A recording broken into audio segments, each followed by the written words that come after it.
अधिकारी त्यांना येणाऱ्या ज्या निवडणुका आहेत त्याबद्दल उत्तम आणि काय करायचं काय करू नका याचं अतिशय चांगलं मार्गदर्शन केलं।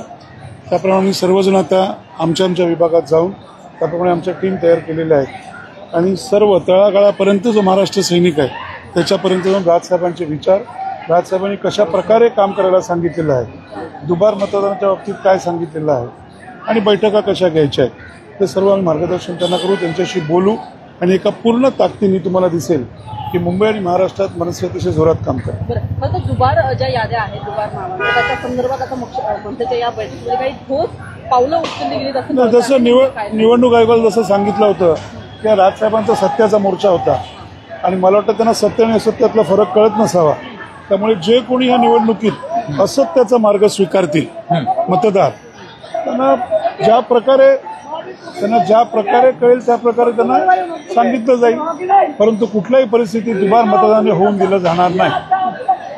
ज्यांची नावं आहेत दुबार मतदाराच्या यादीमध्ये त्या संदर्भात मनसेचं काय ऍक्शन असणार आहे? मनसेची ऍक्शन हीच आहे की मला वाटतं निवडणूक आयोगाने सांगितलं ना का ती 2 स्टार वगैरे लावलेत म्हणून, बरोबर आहे, त्यामुळे त्यांनी 2 स्टारच्या वेळीच काय तो मार्ग अवलंबावा, नाही तर शेवटी आम्ही कुठल्याही परिस्थितीत दुबार मतदान होऊन देणार नाही, कुठल्याही परिस्थितीत।